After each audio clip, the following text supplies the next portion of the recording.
Hello everyone, this side Vaishali. I really welcome all of you on my YouTube channel.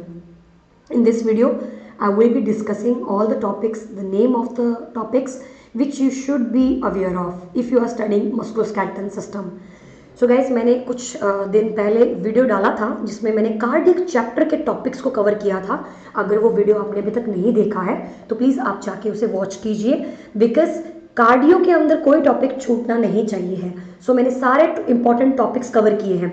उसी प्रकार से अभी मैं कवर कर रही हूँ हमारे मस्कुलोस्केलेटल सिस्टम के topics. So let's start the video. So guys, सबसे पहले हमारे पास आता है, मैं थोड़ा आपको क्लैरिटी दे देती हूँ. हमारे पास सबसे पहले जो आपने टॉपिक कवर करना है that is osteoarthritis. Okay, number 1. Number 2, osteomyelitis. Number 3, rheumatoid arthritis. Number 4, gout. So guys, यहां पर जो आपका ओस्टियोआर्थराइटिस है, let me show you osteoarthritis. Okay, osteoarthritis ये एक ऐसा डिसऑर्डर है जो एज के साथ आपके जॉइंट्स को अफेक्ट कर रहा है, जॉइंट में आपके कार्टिलेज को अफेक्ट कर रहा है, and it's arthritis, it's a joint issue. Number 1.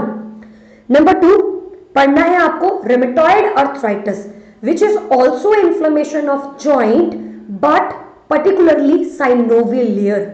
Synovial layer को अफेक्ट करता है. Okay, so this is a rheumatoid arthritis, again a type of arthritis. Okay, the reason, the cause here, it is autoimmune. You can see here it's an autoimmune condition. Okay, osteoarthritis not autoimmune, but rheumatoid arthritis autoimmune, but it is a type of arthritis. So osteoarthritis, rheumatoid arthritis, and number 3 we will be having gout. It is also a type of arthritis because of uric acid, because of purine high diet or aspirin or cyclosporins. You increase uric acid level in the blood leads to gout. So we have 3 arthritis. Number 1 we have osteo, number 2 rheumatoid, number 3 gout. ये तीनों arthritis आपने पढ़ने हैं.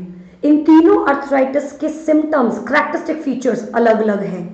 For example, osteoarthritis में आपको osteophyte मिलते हैं bones पर.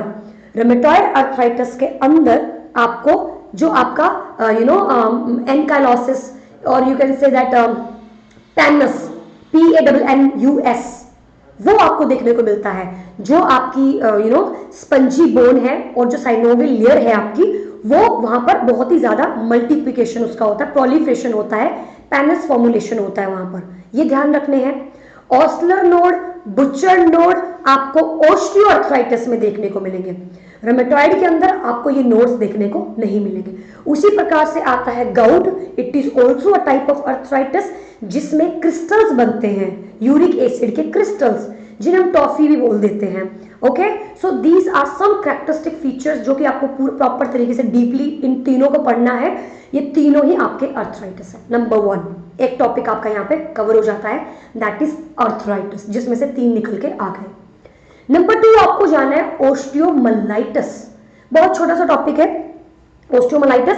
ये बेसिकली इन्फ्लेमेशन है because of infection. It's not autoimmune disorder. Infection, staphylococcus aureus most common कारण, सैल्मोनेला टाइफाइड.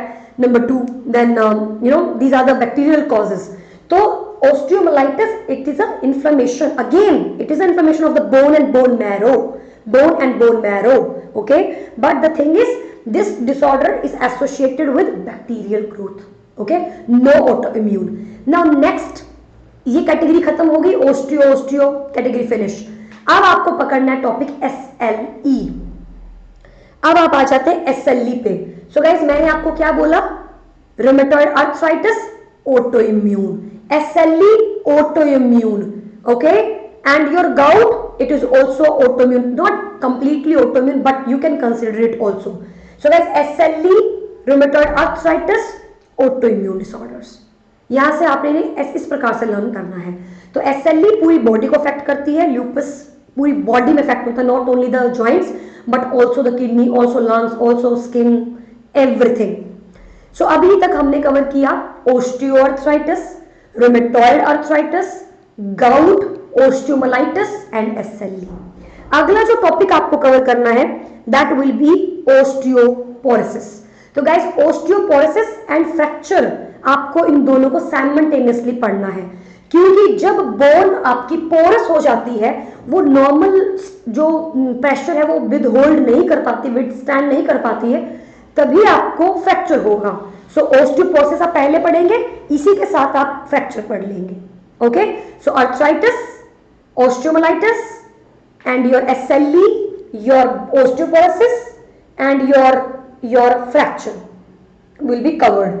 और उसके बाद आपने लास्ट में पढ़ने हैं, लास्ट में आप लोग स्टडी करेंगे ट्रैक्शंस। ओके, तो ट्रैक्शन के बारे में मैं अगले वीडियो में आपको बताऊंगी, image based musculoskeletal system questions. Okay, so you can check it out, जिसमें मैं हर एक प्रकार के इमेज बेस्ड ट्रैक्शंस को कवर करूंगी। बट गाइज आई होप ये वीडियो आपको काफी बेनिफिशियल लगी होगी। तो इस प्रकार से आपने इन टॉपिक्स को मस्कुलो के अंदर पढ़ना है, इससे ज्यादा पढ़ने की आपको जरूरत नहीं है। Thank you so much.